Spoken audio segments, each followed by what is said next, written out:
BPAs for me were an inevitability of policing. It was radical to have a black police association. The Black Police Association, both in terms of their contribution internally to policing and externally to community, is amazing. I don't believe we'll be where we are today without the BPA. Without the BPA, I don't think I'd be in school doing as well as I am doing at the moment. I think I'd be on the street a lot more. They're an organisation that wants to leave a mark on the track of time.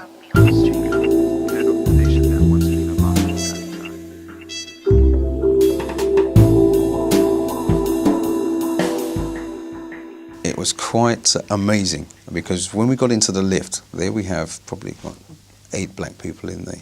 And a white officer present in the lift saying, "God, what's this? The United Nations meeting?" By seeing so many ethnic minority officers, it gave us a lot of confidence. At the time I was a sergeant, so I'd managed to rise above the ground level where the culture was that you kept your head down. To be singled out because of your colour was a bit of an affront from some officers. Some officers I spoke to were really upset by this. They just wanted to get their head down and work as part of the team. That was the day when we had the white management staff asking certain questions on how we felt we were being treated within the police service. Many officers related accounts of direct racism, brutal racism, racism amounting to a criminal offence. You know, when you're talking on the radio, for instance, you'll get monkey noises down there. Times when you want a colleague to assist you, you sometimes get individuals not even answering their phone. Uniform being ripped up, lockers being broken into, graffiti daubed on the lockers. What the Metropolitan Police did was set up a series of working groups to examine and to progress the wealth of information.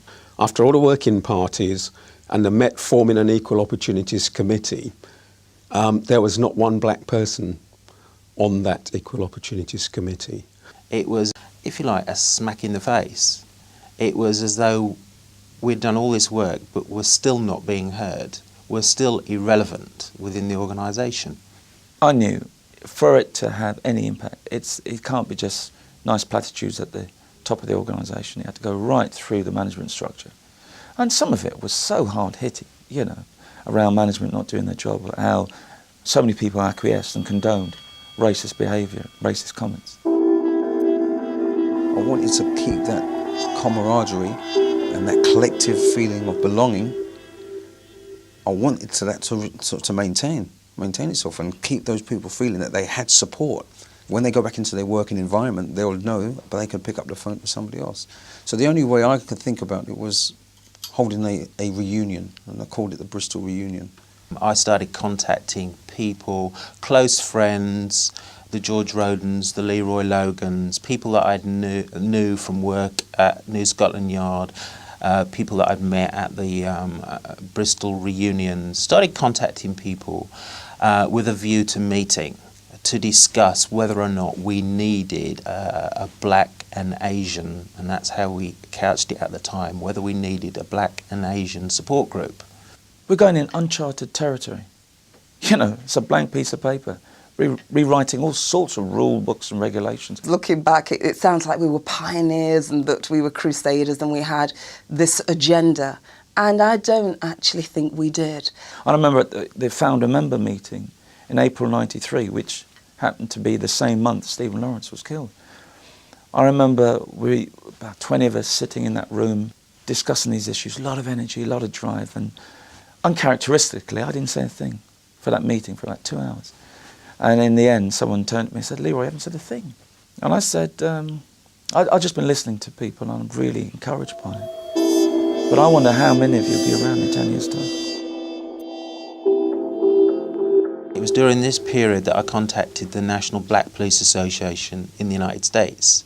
Ron Hampton, the executive director. It was more or less a structural conversation about the kind of things that a black police organization, at least in the States, was set up to do. Additional to that, we also talked about some of the cautions, because the minute that you start an organization of that magnitude in a society that has never ever had one, then there can be some backlash. There can be some things that start to happen because you bring issues to the forefront that had never ever been brought before. I remember meeting with a director at the time and sort of laying out our case for a black police association, and she listened very intently. And her response was, well, Paul, I have no real difficulties, but perhaps if we didn't use the term black and used ethnic, it wouldn't be so confrontational. And I sort of envisaged then, in the early 90s, that black police associations were not going to be about forming Afro-Caribbean evenings or curry social events for chief officers to come and bring their partners and enjoy cultural diversity. I said this is going to form as a pressure group where it's going to challenge the organization, and our members will be coming to us not to organize their social events, but actually coming to us for help in trying to iron out the injustice and the inequality which they were experiencing.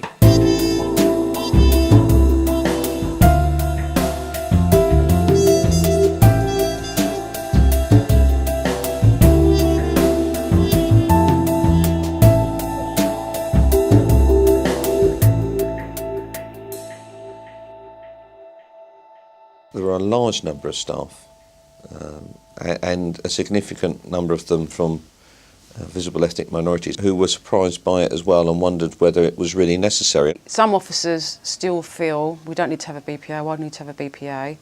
And if they're the only black officer or one or two on their borough or in their unit, they don't want to kind of not, you know, sort of rock the boat.